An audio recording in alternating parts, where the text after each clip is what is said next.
Bueno, feliz año ante todo. Y sí, claro, se ve que hoy todavía la gente no ha venido, pero vamos, si ustedes quieren, hablamos algo, ya estamos aquí, ¿no? Hablamos algo, bueno. Sí, bueno, que sea porque algunos no se enteran, como ahí vi que algunos no se habían enterado, que en este tiempo salió publicado el libro de José Manuel, El alma de los brutos, en el Padre Feijóo, que tiene 519 páginas y que ha salido a la vez también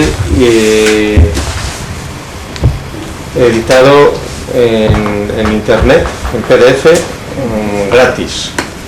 Entonces se puede leer íntegramente exactamente igual en internet, y el que tenga la perversión de querer un ejemplar sobre celulosa, pues tiene que adquirirlo. Porque... tenemos un equipo mercantil. Sí, no, y en los próximos días vamos a meter todos los libros en PDF también en internet. ¿Todos? Bueno. No, de la fundación, no. Publicados por la fundación, lo de... ¿Aquellos tomos? Lo de Valle. No, digo, los libros publicados por la fundación. Muy bien. No. Concordia también están... La Concordia. Está metido la Concordia en este momento, pero vamos a meter un... Porque hemos descubierto que no se venden más ni menos. Pero también por diferentes, claro. Sí, que alguno esto por internet puede comprarlo. Y viceversa, que lo tiene no ve internet, claro. No, Se lee más, no se compra más ni menos, pues se paga. No, ver más, sí, por supuesto. No digo para efectos mercantiles, digo. No, que bueno, puede ser una propaganda también. Para efectos de recuperar la edición, que vamos a ver. Sí, oye, lo va a ser una clave, ¿verdad? Para tener el libro. Sí, pero por ejemplo, que dice el libro de La Concordia de Molina, que está metido entero en internet, en papeles, pues se han vendido los mismos que se vendieron de Bañez. La diferencia es que se lo puede... Poquísimos, pues igual se han vendido en un año, no hombre, 40 o así.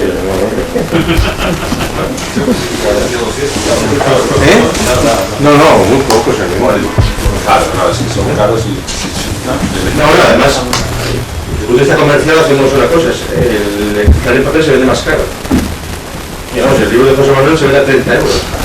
O sea que se privilegia...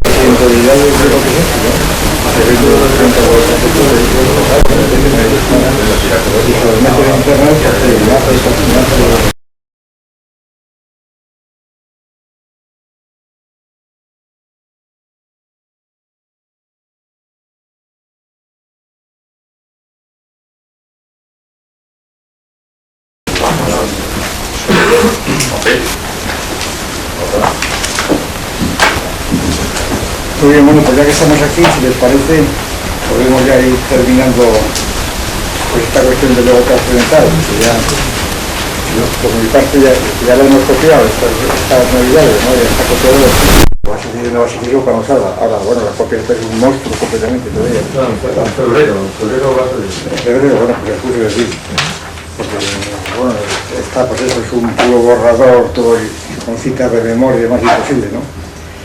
Y no sé qué iba a decir yo. Bueno, sí, es un poco largo y se me ocurre ya para terminar, ¿no? Para haber dicho aquí todo antes de que se publique, lo esencial, ¿no?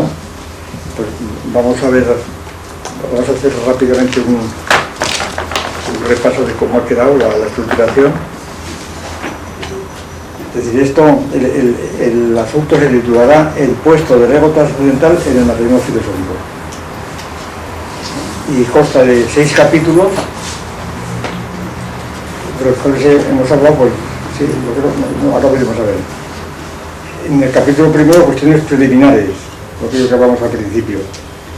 Un capítulo segundo, cuestiones egológicas, encontró otro título, y como la palabra está utilizada por Husserl, pues egológico, ¿no? La egología, no es egológica. Capítulo 3, ego categorial. Esto es lo que hemos hablado. Claro, bueno, visto ya retrospectivamente, la razón de tratar del ego categorial, lo que llamamos ego categorial, lo que llamamos ego categorial, entendido por tal aquel ego que es tratado por alguna categoría, alguna disciplina, pero tiene un concepto objetivo, ¿no? Es decir, una disciplina tecnológica o científica, también tecnológica, que esté más o menos acreditada, que tenga un cierre tecnológico, no hace falta que sea científico. Me estoy refiriendo, por ejemplo, a la psicología práctica, es decir, a la psicología como técnica psiquiátrica o psicagógica, ¿verdad? Es decir, como técnica que orientada precisamente esto, a estimular lo que se llama autoestima. Los libros de toda esta historia, ¿no? Realmente, en el fondo se podrían, creo, redefinir como técnicas orientadas a conseguir que se forme un ego, ¿verdad? Un ego con autoestima.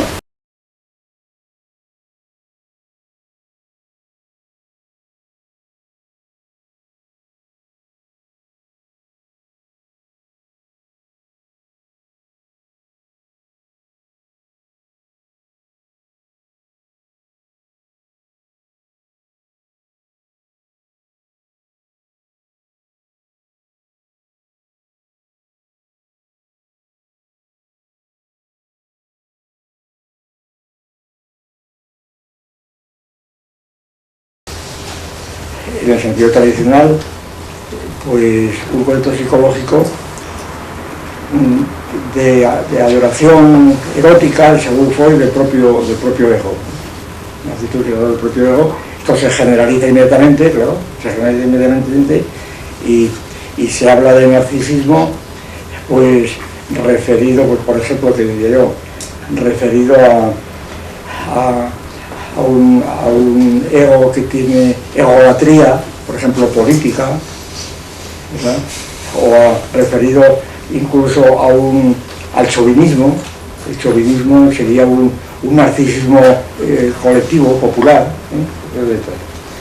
con lo cual este concepto de narcisismo, que es el corriente, el que se utiliza en español actualmente para el narcisismo, pues este concepto, a mi juicio, desvirtúa completamente el concepto, primero el concepto clásico de Narciso, en el sentido literario, en el sentido literario del mito de Narciso, en Ovidio, etc. Porque ese mito de Narciso, en juicio, es una institución, no es una categoría psicológica, es una institución. Y verán por qué, creo yo, vamos, por lo menos este modo de entender el mito de Narciso queda más circunscrito a lo que es una institución objetiva, positiva, diríamos, que no a un concepto vago como el de Freud, ¿verdad? Porque es justo decirlo de Freud.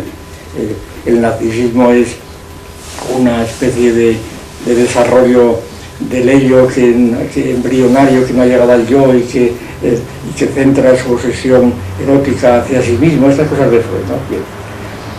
Aquí, sencillamente, lo que dice el mito de Narciso no es simplemente esto, sencillamente que no lo es. Esto es una generalización. Podrá ser muy habitual que muchos consideran como lo más profundo, empezando por Freud, lo más profundo del mito de Narciso, pues el mito de Narciso literalmente es esto, es que un individuo llamado Narciso se mira en una laguna y se enamora de sí mismo. ¿Qué quiere decir esto? Pues primero que el mito de Narciso no tiene nada que ver con la introspección, con el ego en el sentido segundo genérico, sino con una cosa objetiva, que es el reflejo de un lago. Y esto es importantísimo porque esto permite una institución de Narciso, pues en el arte, en las artes plásticas, es decir, por ejemplo, en la escultura, donde está Narciso, pues en la pintura y en la escultura, etcétera, que son ya instituciones. Narciso se diferencia muy bien. Y entonces a mi juicio, esto es Narciso, además son interpretaciones de cualquier otro tipo. Narciso es, entonces, el ego corpóreo, y que físicamente se refleja, objetivamente, no introspectivamente, se refleja en una fuente, en un lago, ¿verdad?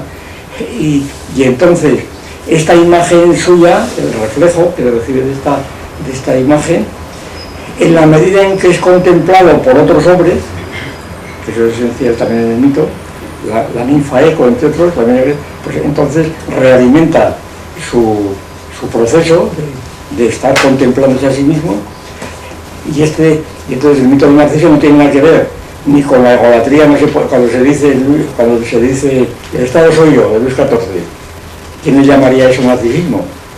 No sé, vamos, sería una distorsión completamente del asunto. Es decir, Luis XIV es narcisista porque dice que el Estado soy yo. Bueno, eso no es narcisismo. Eso será autocracia, ¿verdad? Autocracia.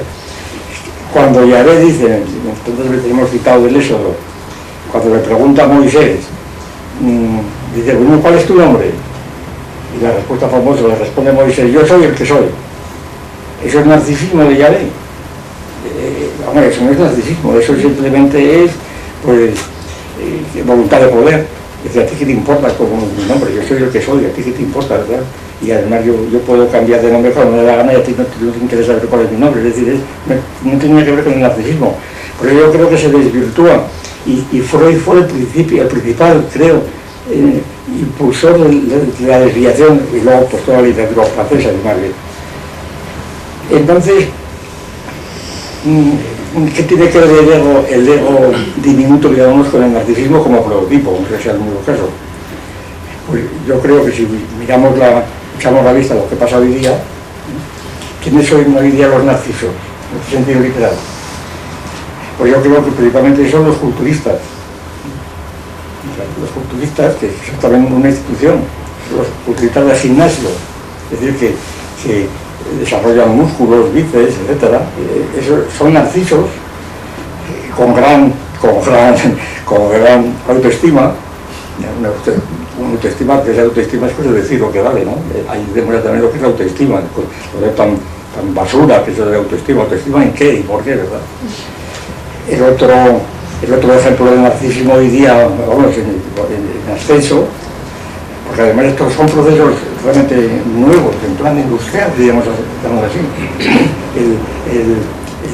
El narciso de gimnasio, el culturista, eso es ahora. Y el otro caso ya tremendo es el de la cirugía estética. ¿No? La cirugía estética es la que quiere conseguir la autoestima por medio del cuerpo, contemplándose. Dicho de otra manera, el narcisismo estricto yo creo que es un concepto totalmente especulativo, de espejo, toda base de espejos. No cabe un narcisismo en sentido estricto sin espejos. El espejo de la laguna y luego los espejos que te van poniendo constantemente. El narciso está mirándose al espejo continuamente, vamos, no tiene sentido. No sería ni culturismo ni haría cirugía estética.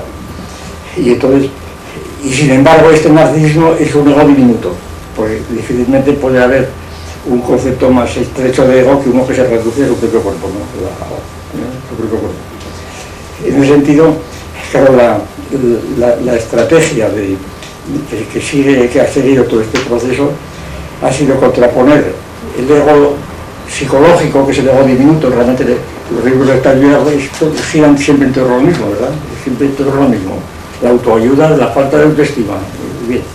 Y entonces, sin decir lo que es la autoestima ni qué consiste, es simplemente un concepto totalmente vago que se sobreentiende como esto y no significa nada. Y entonces contraponer este concepto de ego no como un concepto originario. El ego diminuto no sería un concepto originario. Por ejemplo, infantil, el caso de Freud. No sería un concepto infantil, porque todavía no hay ego, en el propio Freud, todavía no hay ego siquiera, no es un ego embrionario, no hay ego, sencillamente. Sino que el ego diminuto sería una degradación de un ego preexistente. Y este ego preexistente sería el ego institucional de que hemos hablado.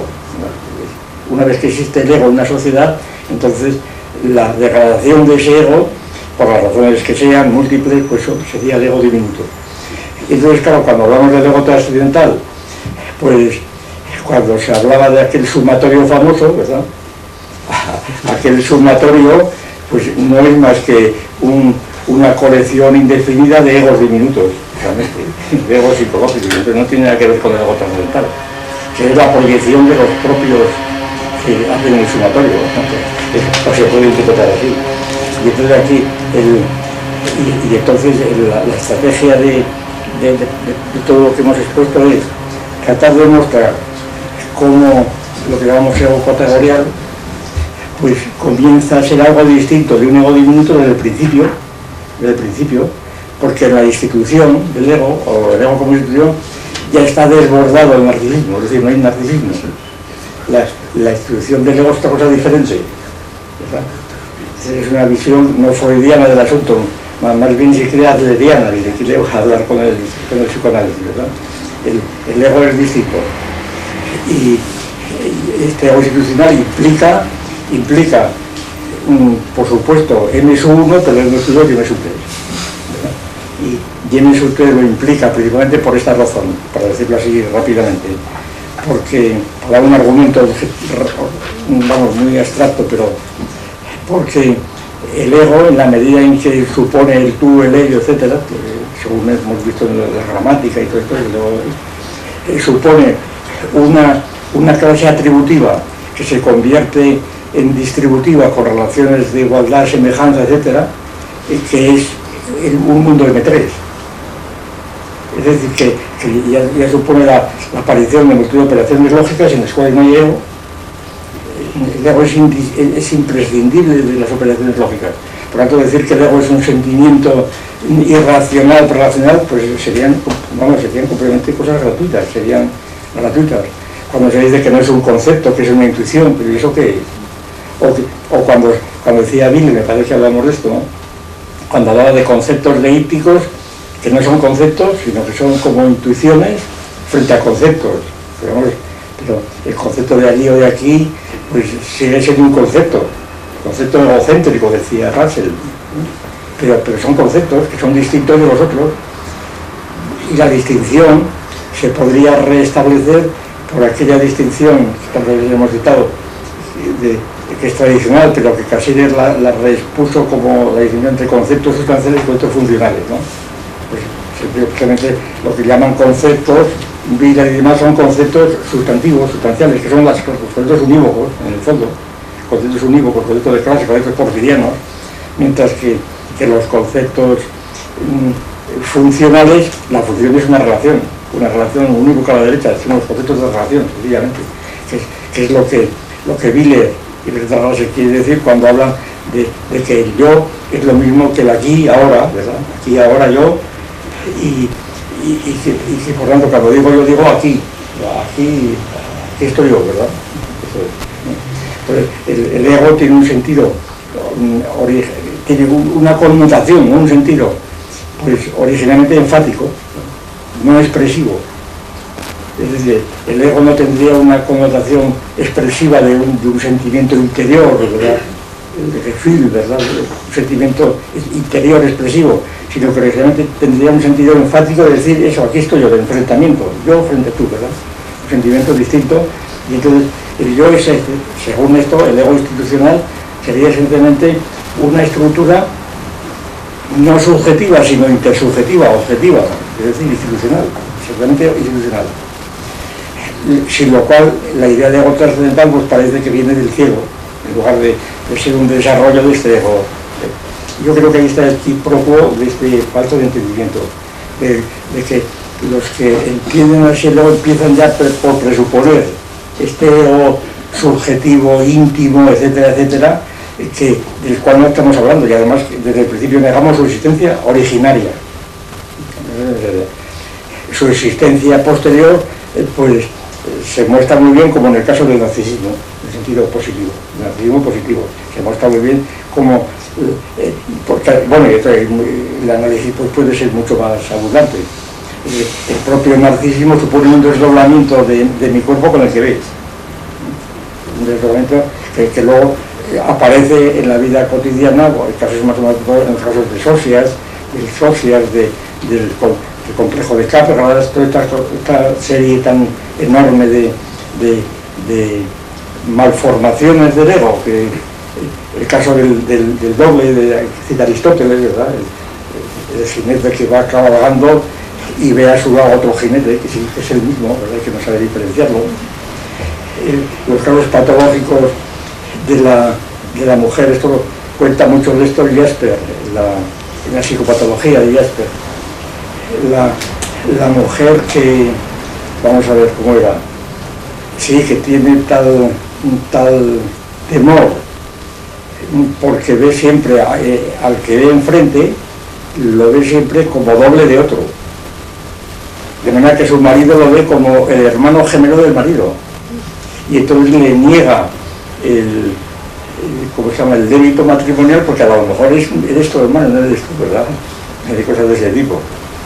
O otros ejemplos, vamos, más conocidos, también lo cuenta Jasper, el del cura Surín, un cura ortodoxo ruso, ¿verdad?, que tenía varios egos, y que una vez era el diablo y otra vez era esto, y se tiraba por el suelo, en fin, estas cosas, ¿no? De esto, en los libros de psicopatología hay abundantísimas cuestiones que además demuestran la fragilidad del ego vivencial. ¿Sí? Que el ego vivencial, la vivencia íntima, pues es un concepto, dicho de otro modo, el cartesianismo queda triturado literalmente por la psicopatología. Cuando dice Descartes sobre el ego cogito, sobre el ego, pensé que era posible fundar la filosofía. Bueno, pero ¿sobre qué ego habla? No será sobre el ego de Surín, ¿verdad? O sobre el ego de Aristóteles, o sobre el ego de Capgras, etc. El ego es un concepto que, a pesar de que ha sido considerado por muchos psicólogos, ya lo vimos, Wundt, etc., como el núcleo central de la vida psíquica, pues sin embargo vino con razón, o con parte de la razón por lo menos, vino todo el tabú del ego del positivismo y de la psicología, con la relación consiguiente. Bueno, pues un poco esta es la estrategia general de este asunto que tenemos entre manos. Tratar de demostrar que el concepto de ego desde el principio es un concepto que ya no es puramente subjetivo, individual, que no es un concepto segundo genérico. Precisamente el concepto, no sé si lo hemos hablado ya, no sé, aquí también se trata, es que el concepto de material segundo genérica, en cierto modo, sustituye al concepto de ego. Es decir, porque hay multitud de contenidos segundo genéricos que no son egoiformes, que no son egos, ¿verdad? Hay multitud de conceptos que no son egoiformes. El más inmediato es el concepto del pensamiento racional, pues elaborado en sueños. El caso que también hemos citado, que lo cita Hadamard, la psicología de las ciencias, psicología, no me acuerdo cómo se llama, el libro de Hadamard, la invención, ¿no? Psicología de la invención científica, eso es. Cuando cuenta el caso famoso de Poincaré, autor de una teoría famosísima sobre las funciones fuchsianas, que está muchos años a vueltas, no consigue hacer nada, y un día bajando de un autobús en París, al bajar se tropieza y de repente ve la solución. ¿Se puede decir que el ego de Poincaré resuelto aquello? Aquello no es el ego de Poincaré, y él mismo dice que se le resolvió. Ahí se pueden hacer 40.000 explicaciones gestaltistas, que el cerebro se organiza de forma que tuvo la voluntad, pero no es el yo. Es un estado casi de inconsciencia. De estos hay en la literatura, bueno, en la historia de la ciencia y del arte, hay abundantísimos casos. El caso de Falla, que cuentan también, que el amor brujo, no olvido la de Falla, le digo alguna vez, que está por un día se despierta y empieza a escribir lo que había escuchado en sueño. O sea, que yo no había escuchado a él como ego, se piensa en él, ¿verdad? Se actúa en él. La experiencia que todos tenemos, sin ser Falla ni Poincaré, que todos lo hemos tenido, pues que hay un problema, cuando nos acostamos, un problema de cualquier tipo que sea, o bien científico, algebraico, económico, lo que fuera, que es un embrollo, te lo que al día siguiente de repente ves la solución. Entonces, eso es una cosa frecuentísima. Entonces, ¿yo he resuelto ese problema? Pues no. No será mi cerebro, que es, o mi alma, lo que fuera, pero yo no lo he resuelto. Es decir, el yo no es otro ejemplo que también lo analizamos aquí, lo hemos analizado ampliamente. El caso famoso de los cubos reversibles, el cubo de Necker. Ese cubo, un cubo que según lo miras, que de repente ese cubo de Necker lo ves como colgado o lo ves como asentado, ¿no? Y también lo ves a veces colgado por arriba y sentado por abajo. Es una situación muy inestable hasta que logra ya verlo claramente de un tiempo a otro. Y puedes llegar a controlar bastante bien cómo lo ves. Puedes llegar a controlar.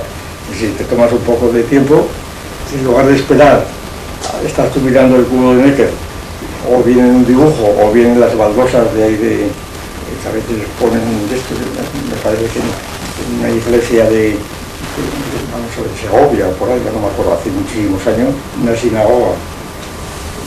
Estaba pintado que yo era todo el mundo ahí viendo a ver cuando cambiaba el cubo de posición, ¿verdad? Pero no, caben desde luego trucos, bueno, técnicas de pues, coger esta arista, ponerla por arriba, por abajo, y entonces ya controlas un poco el cambio, en lugar de esperar a que se produzca la reversión, cosa que no todo el mundo lo consigue.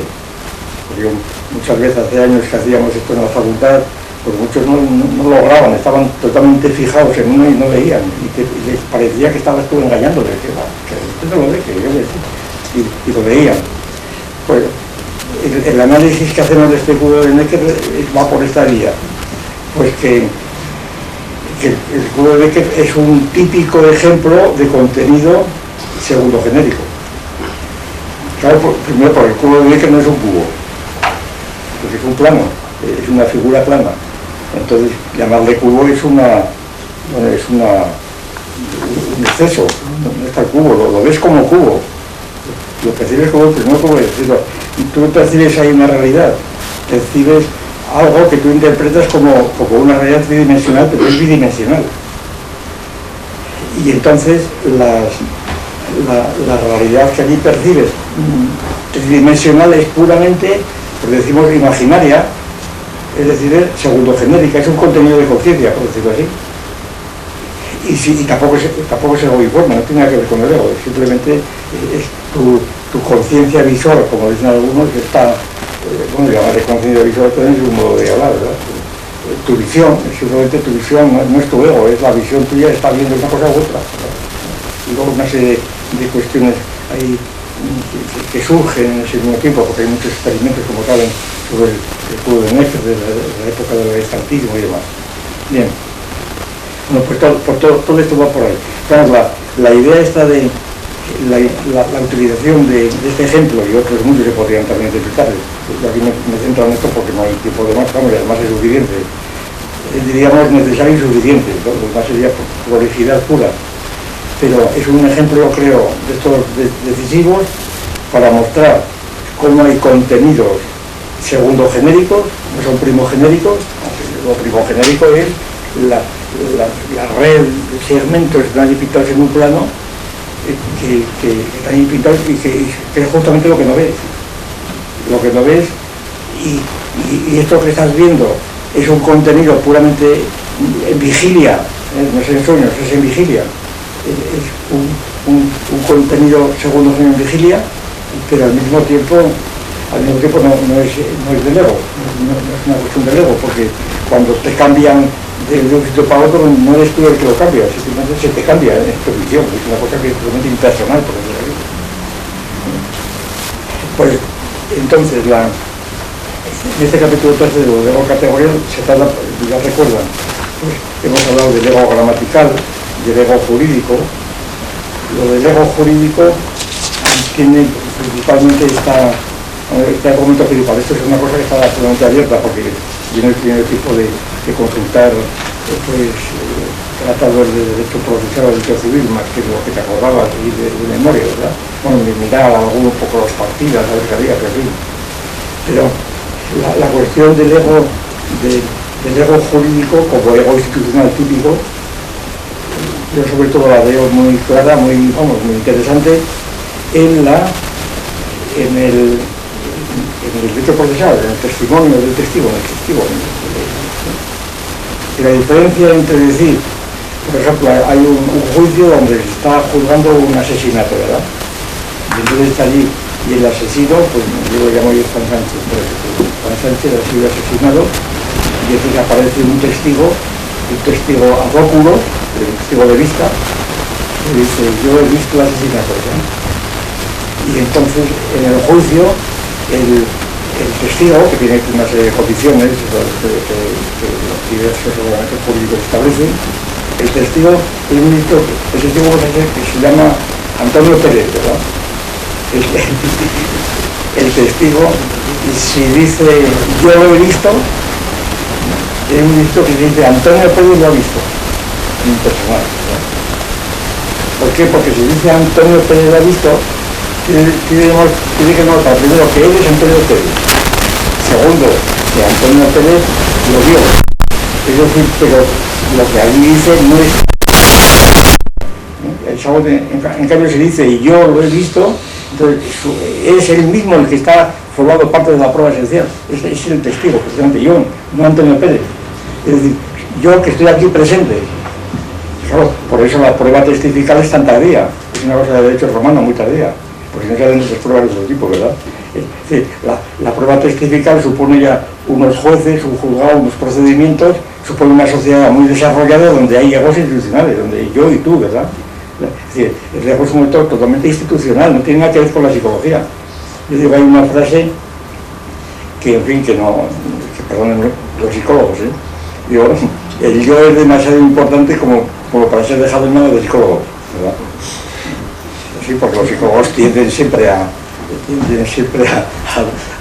reducirlo a la vivencia segundo genérica y no lo es, lo cual no quiere decir que el ego no tenga contenidos segundo genéricos fundamentales, eso por supuesto, pero precisamente por eso es el núcleo, el ego es un núcleo en donde intersectan los tres géneros de materialidad, ese es el interés que tiene el ego a mi juicio, y por eso es el ego institucional bien.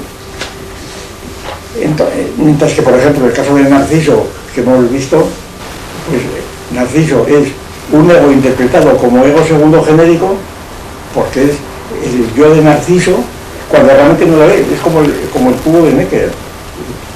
El yo de Narciso es un ego objetivo, es un ego especulativo que está ante el espejo, es totalmente distinto, está viéndose, está reflejándose.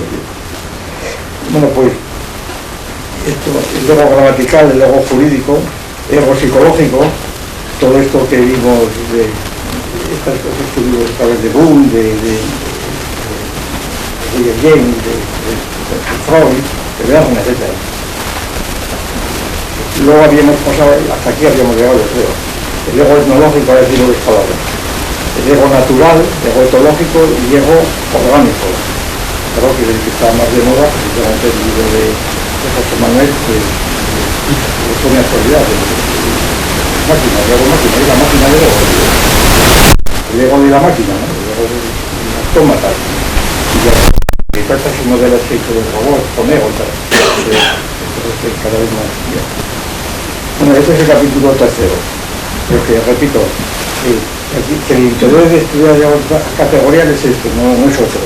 No es simplemente allí no recordar, porque además supone reinterpretar todo lo que utilizan los psicólogos, es decir, no es recordar, es reinterpretar todas las presencias del ego como un ego que no es precisamente psicológico en el sentido convencional. Yo lo llamo, porque es tan difícil porque la tecnología, cuando dices ego psicológico, pues también precisamente aquí, cuando hablábamos de ego psicológico, lo hablábamos como ego institucional de la psicología. Pero claro, esta tecnología pues no es el sentido de la palabra en español, en ningún idioma. Una cosa, ¿el ego heideggeriano admite alguna interpretación en términos categoriales? No, yo creo el Dasein, ¿no? Más sí. o menos. No, yo creo que es un concepto, precisamente aquí se cita a Heidegger precisamente en relación con el ego de los canacos, con el Dibocama. Es decir, no, me parece que digo alguna frase así como un etnólogo, un antropólogo diría que el ego de Heidegger es un ego melanesio. Ahora decimos que todo sobre eso. En general. Bien, y entonces, el capítulo tercero, luego categorial. El capítulo cuarto, ontología del luego categorial. Bueno, esto es un capítulo abstracto, árido, etcétera, para poner en funcionamiento toda la simbología de M1, M2, M3, M, etcétera, para ver cómo funciona aquello, ¿verdad? El capítulo quinto es una reexposición del ego trascendental en el contexto del espiritualismo realista y idealista. Aquí es el ego trascendental en el materialismo así. Párrafo primero, el ego trascendental alcanza su representación antes en el espiritualismo que en el materialismo corpóreo.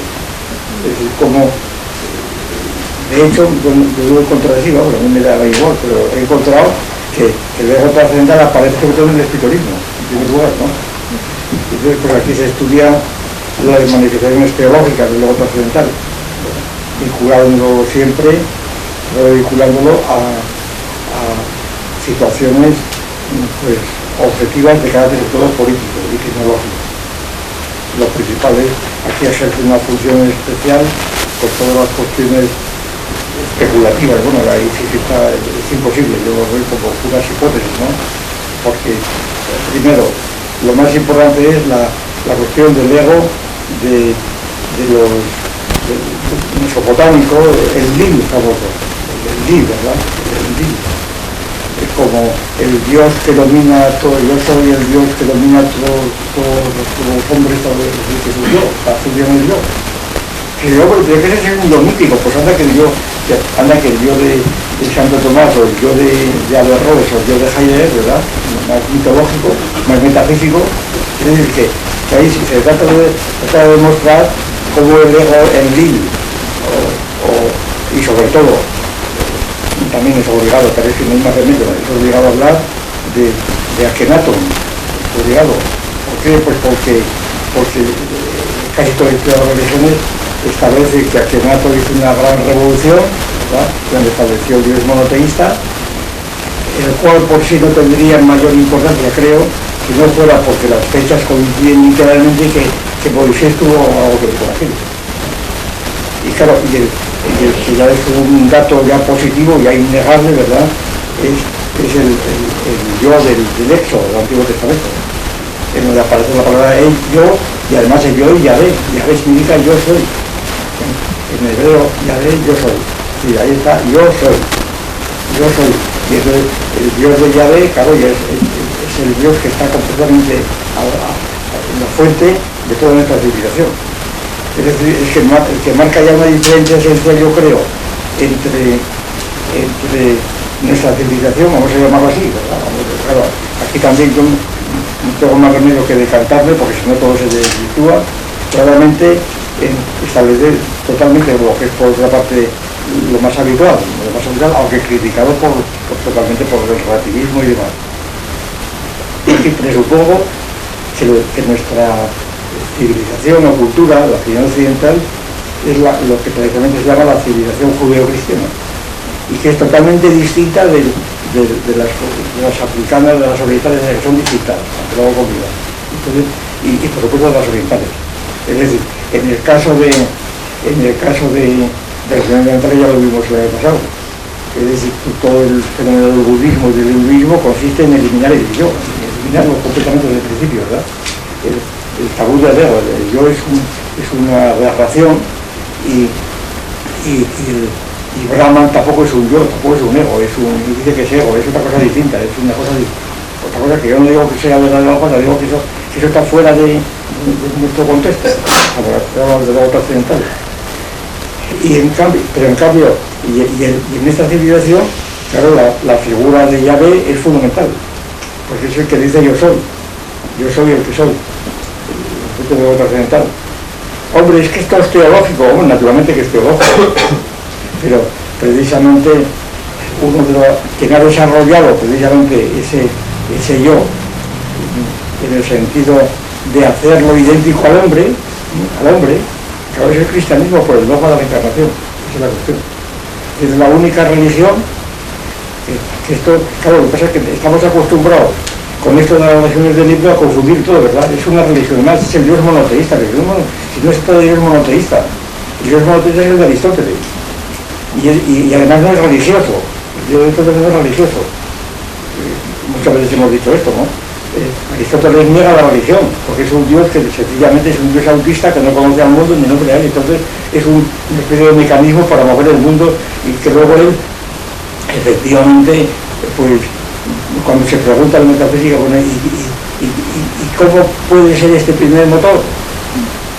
Pregunta Aristóteles, y entonces dice, pues lo más parecido que puede ser es a un pensamiento, al pensamiento humano, que también mueve las cosas, dice Aristóteles. Y entonces se pregunta como objeción, ¿pero cómo puede este pensamiento pensar, pero en qué puede pensar el pensamiento divino? ¿En qué puede pensar? ¿Cuál es el objeto digno de su pensamiento? No puede ser el mundo. Y concluye, el único objeto digno del pensamiento del acto puro es el mismo. O sea que todo lo paradójicamente, el único pensamiento digno del acto puro es el mismo. Por tanto, Dios es el pensamiento del pensamiento. Por lo cual está diciendo absolutamente nada. Es un poco como el cogito cartesiano, cogito de Gozul, pero ¿en qué piensas? Pues nada, pienso en que Gozul, que es lo mismo que repite Husserl otra vez. En todas las meditaciones cartesianas, Husserl no hace más que estar siempre dando vueltas a lo mismo, a la representación, al regreso al ego natural, al epogé, y está completamente prisionero de este mecanismo, ¿verdad? Totalmente prisionero de este mecanismo. Es una monotonía. Bueno, vas leyendo la meditación cartesiana, luego pasan los párrafos, y es exactamente lo mismo. Aquí lo comparo con el famoso mapa de Roy, ¿verdad? Es un mapa que se representa a sí mismo y es lo mismo. Y está preso en ese automatismo. Y entonces, y eso es visto como una gran profundidad, por muchos que lo ven, pero yo no veo ninguna profundidad profunda, pero vamos a suponer que la tenga, ¿verdad? En todo caso, ese es el mecanismo. Entonces, este ego de Yahvé es tan metafísico como el ego como el ego cristiano, que el ego cristiano es la segunda persona, es Cristo, es el ego, que dice, digo, el plan filosófico, que dice, se define, yo soy la verdad, el camino, la verdad y la vida, que es lo mismo que dice Descartes del cógico. Ahí compara unos textos. Es decir, claro, Descartes era cristiano, estaba educado en los jesuitas y entonces le salían las fórmulas sin quererlo, o sea, que si no se cuenta como natural. Yo, que cuando dices yo, pues yo soy el camino de la vida, que es cristiano. Ese es el yo, inmediatamente. Y entonces resulta que según esto, lo que llamamos filosofía occidental, bueno, después de la filosofía griega, después de la filosofía griega, lo que llamamos filosofía occidental, es decir, la filosofía cristiana y luego la filosofía moderna, pues todo esto es filosofía cristiana, completamente cristiana. Es decir, todos los grandes filósofos occidentales, vamos a llamarlo así, no digamos los medios, claro, está ya por supuesto, ¿no? Son más van a ser pero Descartes y Hume y Berkeley, ¿verdad? Y Kant y Fichte, eran todos o teólogos reales. El caso de Fichte, que es el caso de exaltación del yo más grande que pueda haber, Fichte pues era hijo de un pastor y también quería ser pastor, en el fondo. Y esto sigue adelante. De manera que entonces lo que llamamos filosofía occidental es el cristianismo. También hemos hablado alguna vez, me parece que en aquello de Gijón de Kant, como la famosa revolución copernicana de Kant, en el fondo es el cristianismo. Es un poco esta idea, ¿no? Es el cristianismo que está ya más o menos formado. ¿Por qué? Porque ese Dios de Aristóteles, de la teología natural, pues queda inmediatamente reinterpretado por el cristianismo, precisamente por el dogma de la encarnación. Porque la Santísima Trinidad, que es muy difícil considerarla como un ego, porque yo del Padre, el Hijo y el Espíritu Santo, pero los tres ya tienen más que ver con Docamo otra vez, ¿verdad? Ahí, el componente de ego vuelve a ser otra vez Jesucristo, cuando dice yo soy la verdad y la vida. Y entonces toda esta... Es decir, es que esto es teología. Bueno, y lo suyo, señor mío, cuando me habla del ego, del yo pienso de Kant y del ego cogito, ¿qué más teología quiere usted? Esa es la cuestión. El asunto es este, que estamos dando por sobreentendidos que una cosa es la teología y otra cosa es la filosofía, y los nuestros están totalmente vinculadas, no se pueden separar, porque no tienen ningún sentido. Y las ideas trabajan con uno material. Y esto es lo que hace además interesante, yo creo, pues el desarrollo hacia el materialismo, ¿no? ¿De qué forma te puedes liberar? O llegas, no te puedes, se llega a producir esa liberación. Realmente yo creo en el materialismo. Pues entonces, en este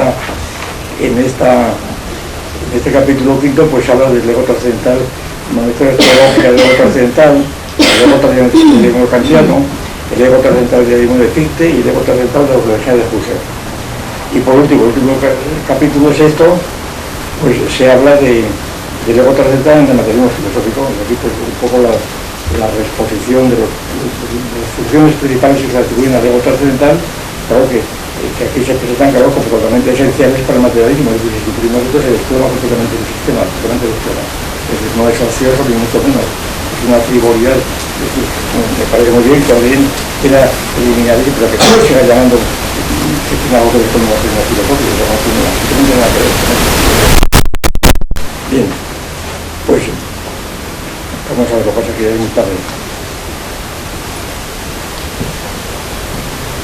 Yo quería haber hablado un poquitín, nada, claro. No voy a decir dos palabras de esto.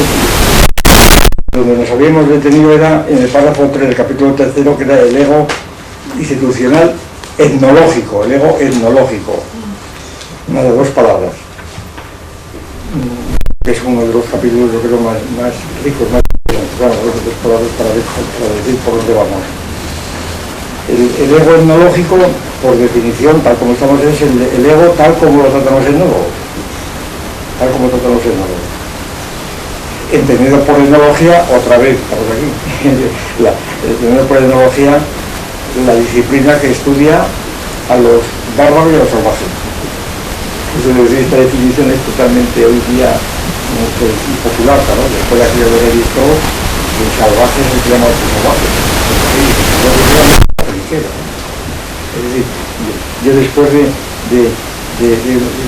muchos años donde he tratado, bueno, que todas las cosas los momentos, pero luego de hecho, pues no quiero decir, ¿verdad? Y hablar de nuestros contemporáneos primitivos, ¿verdad?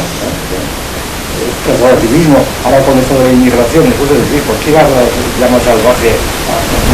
Entonces empezamos a establecer, y entonces pierdes de vista, yo creo, obviamente la diferencia. Es decir, yo creo que no se puede de ninguna manera llamar, equiparar como formas pues equivalentes de cultura, pues yo que sé, a la cultura de los, para poner un ejemplo que poníamos en el tiempo, a la cultura de los Gayaks de Borneo, por ejemplo, que no tienen ego, es decir, que cuando reciben el nombre, cuando se ha muerto el abuelo, y además del abuelo pasa el niño, entonces empieza a ser una persona, claro, se llamará eso, está en el mismo plan, dice, hombre, también usted cree en todos los santos, bueno, es distinto, ¿verdad? Es decir, que la equiparación de, bueno, o considerar realmente como si fueran personas, que es una idea cristiana, por supuesto, también, que es una idea típicamente cristiana. Es decir, lo que ha prevalecido es el cristianismo, eso me parece a mí evidente.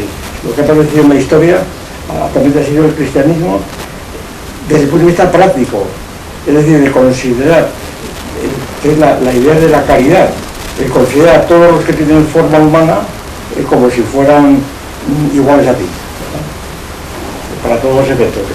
Ese es un dogma cristiano, eso no aparece entre los orientales, ni entre los griegos, ni entre los egipcios en absoluto, por el esclavismo o por lo que sea, ¿no? Porque lo de los estoicos es una pura teoría, la cosa de los estoicos, era una cosmópolis, pero de determinados sabios, era una cosa totalmente diferente. Es decir, la novedad del cristianismo, lo cual no quiere decir que sea verdad, es toda cuestión. Pero el cristianismo yo creo que introdujo precisamente este principio que hoy día está disuelto en los derechos humanos, y en la ONU y en todos los lados, y en el humanismo, claro, el humanismo, ese es el cristianismo puro. Y entonces es decir que todo el que tiene cuerpo humano, pues es hombre y merece absolutamente todos los respetos e incluso respeto a su propia cultura, es decir, porque los derechos humanos responden de religión, cultura, lengua, etcétera, ¿no? Este punto de vista yo creo que también es cristiano, históricamente hablando, lo cual no quiere decir que sea algo o diría que se considera como un dogma práctico, es más, que lo pone en duda y inmediatamente es racista, fascista, lo que fuera, o bien mismo lo ha hecho porque inmediatamente se fusilan, inmediatamente, es un poco algo. Y entonces esta idea es darse cuenta que esto es cristiano, es la creencia del cristianismo, es esto, es la calidad de San Juan, que no es la calidad, no otras cosas. Claro,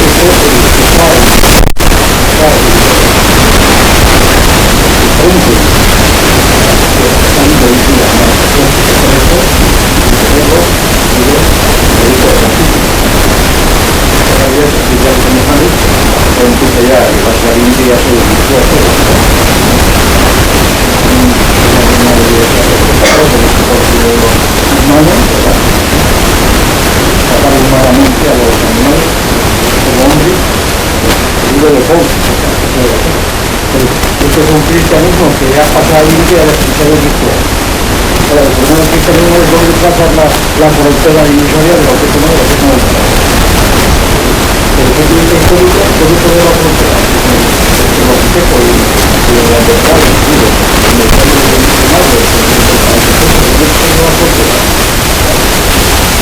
la tecnología experimental, porque la tecnología es la única analogía, el único testimonio que tenemos de comillas de lo definitivo. Cuando Bucéreto se descubrió, uno demostró que las piedras del rayo, las brownies que descubrieron las francesas, ¿no? Que no eran caprichos de la naturaleza, sino que eran cosas que habían utilizado los hombres, que pareció una cosa completamente surrealista, y que todo van a ser utilizados por hombres, porque si son fuera, eran todas naturales. ¿No? Cuando se demostró esto, cuando los predictores se convencieron de que esta teoría era una fantasía de inicio, entonces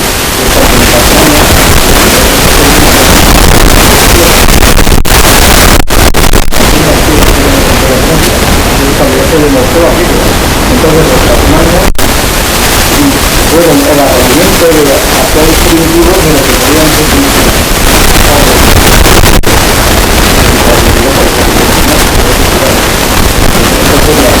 la situación es cómo está esta realidad y es totalmente indefinida. No hay teoría, son porque no puede haberlo. Cuando empezamos yendo hacia atrás a distinguir lo que es el hombre y lo que es un psicocáncer, cuando va a estar de fuera. Por eso yo me he mantenido en un terreno totalmente indefinido, hablando muy en general, pues hablando primero introduciendo que la idea de institución, es decir, si no hay instituciones, desde luego no hay hombres. No hay hombres. En los animales no hay instituciones.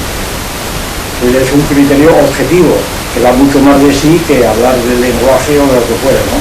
Hay instituciones. Y luego, y el ego tampoco es una institución. Digo, la institución es siempre un ego, el ego es mucho más arriba. Y aquí está la cosa de la lógica. Es decir, hay muchas instituciones que no son egoliformes. De manera que el ego es todavía mucho más moderno, por decirlo así. Ejemplos de vez, pues los ejemplos tecnológicos. Aquí, teniendo en cuenta, aunque la materia científica, que es inagotable, que tiene en cuenta la famosa descripción que ya no se podía hacer, que hizo Lenard en los años 20-30, Lenhart, sobre los canacos. Y luego la descripción que hizo canacos y otros pueblos de la derecha, y la descripción que hizo de Colá, posteriormente en entre los actuales del Alto Amazonas, ¿verdad? Y claro, estas descripciones de escolar, de esto, pues cada vez es de hoy, porque son todas aquellas tribus que todavía viven, sobre todo en Ecuador, en Alto Amazonas, tribus que además que no son propiamente, bueno, aquí es muy interesante, es interesantísimo pensar que los etnólogos, lo que hemos dicho esto es también esencial, los realmente etnólogos que han penetrado a fondo, que se han tirado viviendo ahí años entre esas tribus, han sido misioneros cristianos. Empezamos por Renard, que era un misionero belga o evangelista, y terminando por este Cabo de Villa, se llama, ¿verdad? Es un franciscano que está en el Ecuador y que tiene un libro publicado ahora sobre estos siglos de libro, publicado este año precisamente. Yo me he enterado por casualidad porque un hijo mío estuvo allí de vacaciones en esto y me trajo este libro, en donde están allí una descripción en plan rusoniano de estas tribus que ha ido por el Ecuador y por el Alto Amazonas. Pero claro, allí mismo él se contradice porque resulta que estos individuos, lejos de ser el ego primitivo, son individuos que ya están vigilando a todos los madereros y petroleros que van por allí, y aunque tienen un territorio intangible, la zona intangible que llamamos ZI, porque aquí están completamente al cabo de la calle, están vigilando ellos, le roban el petróleo, en las flechas hay cosas de plástico, en fin, aquellos ya están completamente, pues, como estos indígenas que saben a recibir a los políticos, ¿verdad? Llenos de colores y les dan una guerrera de decir, están haciendo teatro, y saben latín que los otros, y es que está desaparecido prácticamente ya. Ahora, cuando realmente te encuentras a gente de este tipo, le puede llamar hombre, el misionero lo bautiza, porque igual que bautizan a un niño que aparece con dos cabezas, el bautizo, ¿dónde sale el botella? ¿Dónde por la boca? Para no equivocar, no sé, tú digas tú. Había realmente pues una persona. Bueno, pues claro, que para hablar del ego etnológico se presupone que hay una disciplina llamada etnología.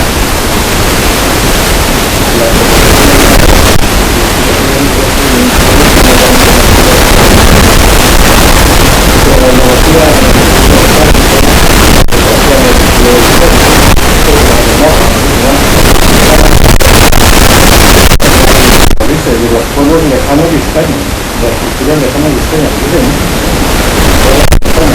ahora, por ejemplo, por lo extraño y eso lo dice el Cross, y este es propio de estas obras, que ha repetido continuamente, es que a mí me gusta lo lejano de España, porque muy bien, porque no te lo tomas, pero ¿por qué te gusta? Sobre todo, el punto de vista filosófico, a mí me importa que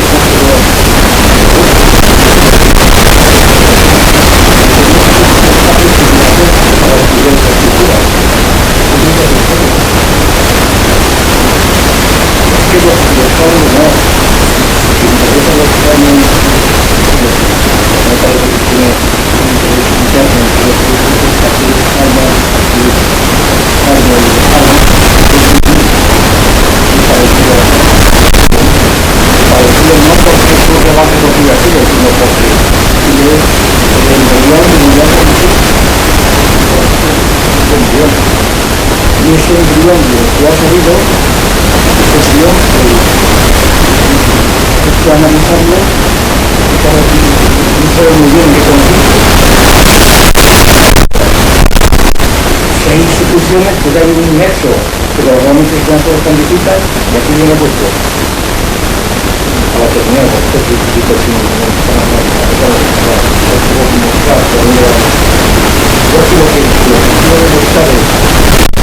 primero, que si los graves locables,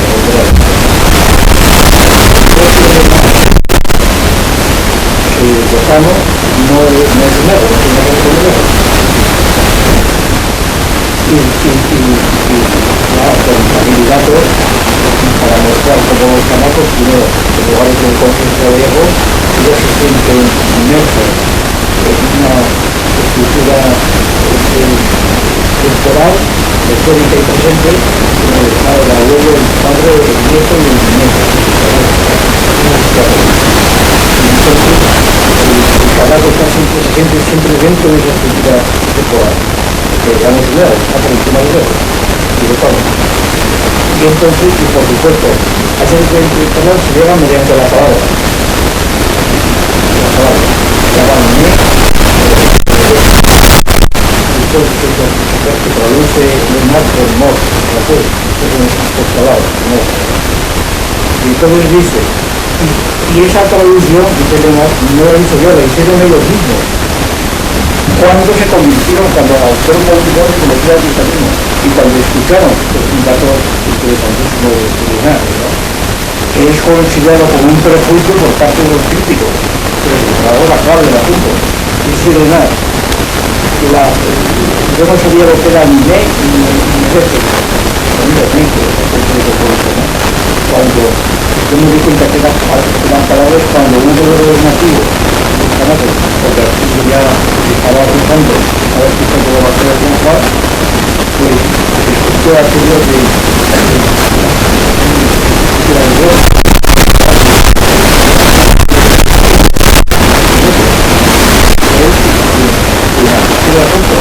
lo cual quiere decir que la condición de diseño cristiano es la que permitió a Leonard a ver aquello, no lo dice. No hubiera visto la traducción, que lo dice el mismo. Ahora, ¿quién está diciendo que Leonard esté tratando a los canacos como si fueran derrotando? No, porque el mismo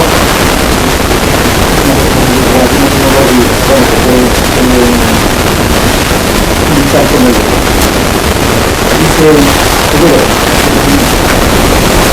empieza a identificar a los canacos con los indígenas.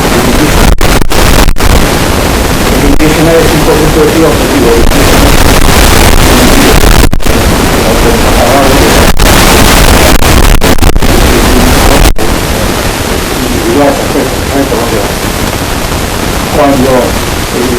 Cuando Leonard habla de que los canacos no encuentran diferencia entre ellos de un lagarto con el que se transforma en una serpiente, Leonard sabe perfectamente que no se transforma en lagarto nuevo, cuando se transforma en lagarto, esto es el dibujo, es decir, es aplicando el ego. Y cuando dice Leonard que los canacos es una cosa corriente, la idea de la multilocación, que están en varios lugares, también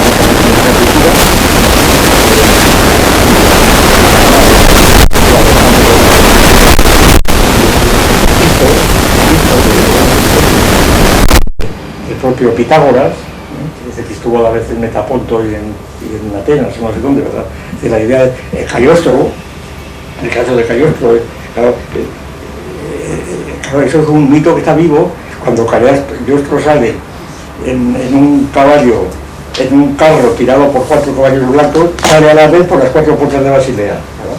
Es multilocación, eso está ahí completamente vivo la idea, y nos digamos todo lo que tiene que ver con la Eucaristía, que está al mismo tiempo en varios lugares, etc.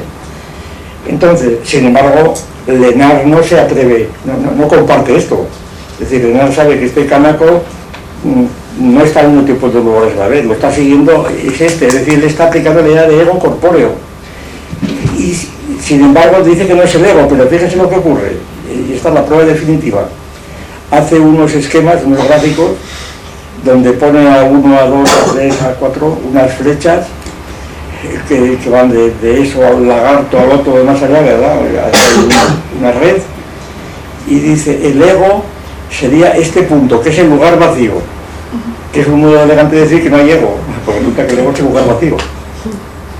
Es decir, resulta que él utiliza el ego, pero luego dice que es el lugar vacío. Entonces el ego no existe, según el propio Leonard. Aunque el que lo lea rápidamente dice, pues mira, el ego es esto, el lugar vacío, con el que dice con eso, pues no dice nada, dice que no existe. Nos ha parecido a cuando Aristóteles le dice que Dios es el pensamiento del pensamiento, pero como no sabes lo que piensa, pues no, es decir, no es el pensamiento, no es nada, por lo menos no me dice usted absolutamente nada. Es decir, es usted un impostor, porque cree que me dice algo, decir es el pensamiento de qué, del pensamiento, no, nada, está pidiendo el principio continuamente. Pues este es el asunto. Y entonces claro, el análisis del ego etnológico pues es muy interesante porque primero manifiesta el problema de por qué entonces, si no es ego, ¿qué tiene que ver con el ego? Ese es el asunto, ¿qué tiene que ver con el ego? Si no es ego. Porque si nos interesa es en la medida en que tenga que ver. Bien, yo para orientarme, bueno, es la única forma de entenderlo, yo creo que es la única forma de entender que es por analogía, en otros dominios científicos y ver qué pasa. Yo he hecho aquí una analogía con lo que hacen los biólogos cuando intentan explicar pues el origen de los pluricelulares. Atención, partiendo de la inmanencia de la biosfera. Es decir, no tratando de explicar los organismos pluricelulares a partir de, pues, por ejemplo, los experimentos de Miller, de Leoparina, a partir de, yo qué sé, del metano, del hidrógeno, del carbono, ¿no? Porque esto es totalmente imposible. Eso es cambiar de categoría. Es cuando los biólogos, porque aquí no estamos hablando, al hablar de los etnólogos estamos hablando del ego dentro de la inmanencia de la antropología, ¿no? De la inmanencia de las instituciones, diríamos. No estamos hablando de la etnología como si fuera el ego etológico, no, estamos hablando ya de instituciones, estamos ya hablando de la inmanencia de un campo antropológico. En el caso de la biología, la situación parecida o análoga, yo creo que es esta. Es cuando se está tratando de buscar el concepto de animal, de organismo pluricelular en el terreno de la biología ya, y la imagen de biología, es decir, cuando ya hay células organizadas. Porque si vas a una escala infracelular, pues entonces, bueno, células se puede llegar a más, a partes formales de la célula. Se puede llegar hasta las moléculas de ADN formando ya una cierta célula procariota, por ejemplo. Yo me estoy fijando sobre todo en la teoría de Dewey y de Margulis, luego de Dewey, que es la teoría de la endosimbiosis, el análisis de esa teoría que es la que está más de moda, cómo procede esa teoría, porque es a mi juicio la misma que la que encontramos aquí en el hidrocarburo, ¿no? Es decir, la que encontramos en etnología. Pues en dos palabras, porque la cosa es complicadísima de analizar, la situación es esta. Se trata de partir del presente, claro, de los organismos pluricelulares, descubrir en este presente una estructura que procede del siglo XIX, claro, de 1830, con Schleicher, etc., la teoría celular, que el organismo es un estado celular, como decía Haeckel, ¿verdad? Es billones de células, ¿verdad?, que forman un estado celular, decía Haeckel. Y entonces advertir que en el organismo actual, por ejemplo los mamíferos, en los hombres, por supuesto, pues hay fenómenos en donde hay unas células que se tragan a otras células. Por ejemplo, los leucocitos, la fagocitosis, pues se llama la fagocitosis.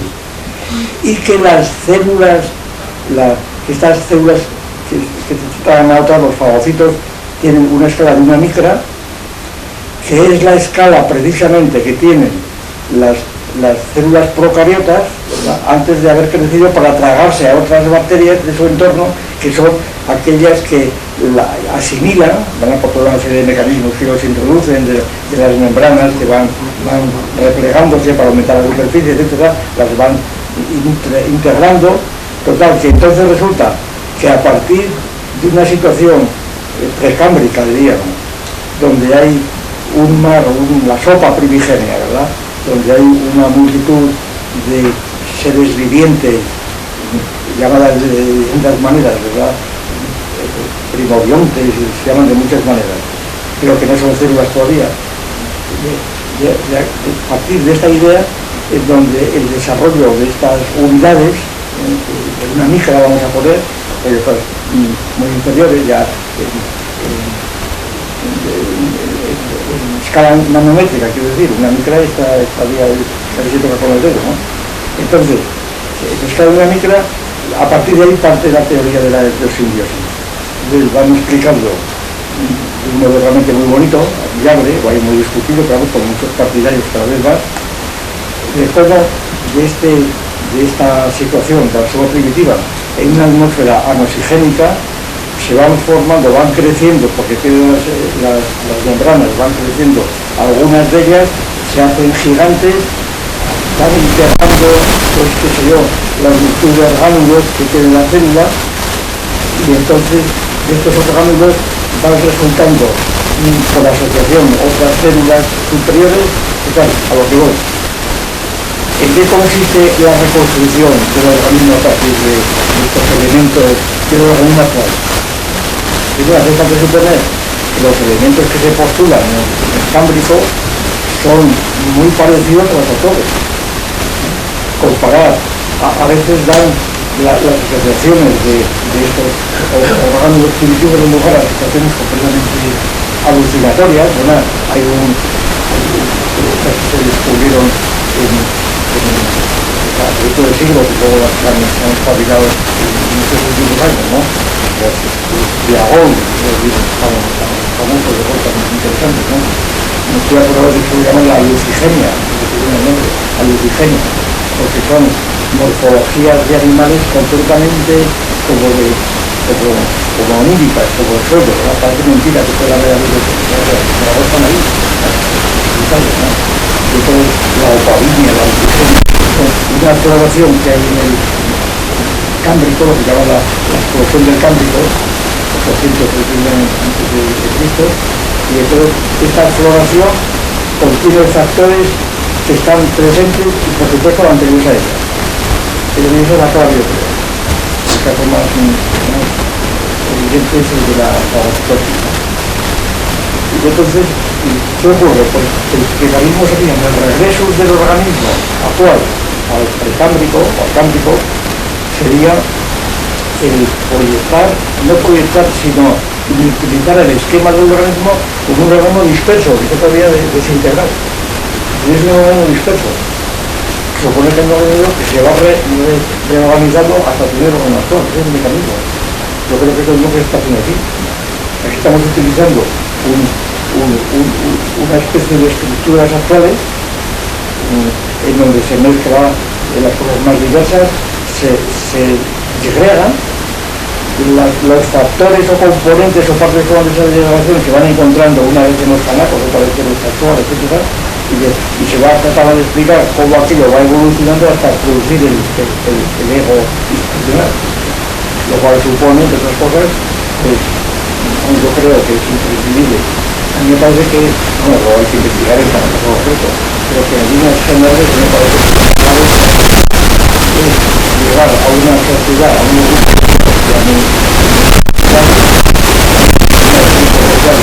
donde hay instituciones de carácter social y política, necesariamente, organizadas frente a otros grupos, y allí es donde puede aparecer la idea de ego. Podría sobre todo, pues, política, no sé qué llamar, jurídica, allí donde aparecen los egos, no antes. Es puramente inverosímil suponer que el hombre neandertal tenía un ego, o como supone otros los chimpancés, pero los chimpancés, entonces no se vale, Sara, los chimpancés de la Buda, que tuvieran ego, no tienen un ego, es otra cosa, son egoiformes, llamamos, son racionales, hacen cabañas, todo esto, los castores, pero es que el racionalismo no supone ego. La idea de razón no supone ego. Se puede razonar, la razón neurológica es distinta, es una razón totalmente distinta, ya muy madura, muy elaborada, que es la que va a llevar a la filosofía. Lo que es incompatible, me parece, es hablar de una filosofía sin ego, hablar de la filosofía de los canacos, o de los antropólogos. Eso ya es un abuso de los términos, y eso no es filosofía, es otra cosa muy distinta, ¿no? Es totalmente diferente, es otra cosa distinta. Y sin embargo, se pretende confundirlo cada vez más, por influencia de los antropólogos. Es decir, se pretende confundir, se habla en cualquier tratado de antropología sobre la filosofía de los canacos, ahí se ponen lo que quieran, ¿no? Yo analizo aquí, me parece, el caso, la confusión completa de lo que es un mito racional, ¿no? El mito pigmeo del dios cazador es un ejemplo, yo creo, vamos, de esto definitivo. Hay un mito pigmeo llamado el dios cazador, en el cual se supone que el arco iris es el arco que maneja un dios cazador que lo tensa cuando lo suelta, los rayos se disparan a la selva, ¿no? Este mito es racional, evidentemente es un mito racional, es solamente un grupo dotado de razón, entendido por razón de escasas analogías, comparaciones, etc., puede establecer esto. Ahora, el que sea racional no justifica ningún mito el llamar a eso un mito filosófico, como le llaman. Eso es un mito completamente salvaje, que no tiene nada que ver. ¿Por qué? Porque por el antropomorfismo adecuado. Porque tú puedes suponer que si ves un arco artesanal, manufacturado, tienes que poner detrás a un arquero que lo ha fabricado, ¿verdad? Es así, es un antropomorfismo, es el artificialismo de cada PC. Pero tú al llamar al arco iris arco, ahí estás confundiendo completamente todo, es un pensamiento salvaje, y además el arquero que lo maneja ya no es algo positivo, es algo que tú inventas, está en función de aquello que llamas arco. Es decir, aquello es un pensamiento completamente onírico, absolutamente borroso, que es interesantísimo para ver cómo funciona la razón humana, pero en unos términos realmente críticos, donde se inventa un mito, la fantasía mitopoética, que no es intuitiva, es racional, es una racionalidad funcionando completamente fuera de la física. Es un pensamiento salvaje. Cuando hablamos del dios relajero y del dios arquitecto, exactamente igual. Todos los pueblos primitivos tienen dioses de miurgo, de ese tipo. Precisamente, esto de miurgo tiene que ser corpóreo, para que sea de miurgo. Precisamente, también me parece que sí. Una de los territorios donde se puede diferenciar a la filosofía griega el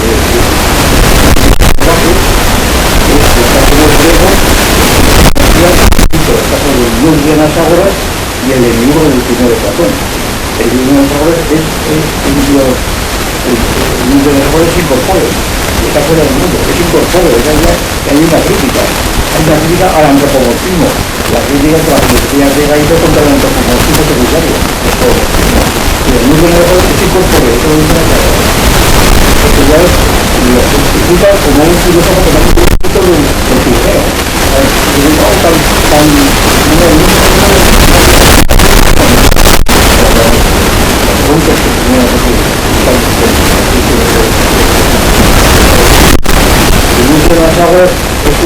Es una posición filosófica. El mito del Pigmeo es diferente salvaje. El del nuevo de Platón, el de Platón dice que es incorpóreo, es de Platón. Platón quiere decir que es incorpóreo. Ahora, ¿qué viene aquí a continuación? Porque si es incorpóreo no es el nuevo que puede fabricar. Ahora viene la crítica a la filosofía, la crítica a la teoría metafísica. Todo el nuevo incorpóreo no es nada. Y ahora quiere decir que desde el punto de vista del materialismo hay que criticar a la vitalidad de la filosofía griega. Distinguirla de un tipo de la otra, es decir, es una situación puramente dialéctica en la que la vuelta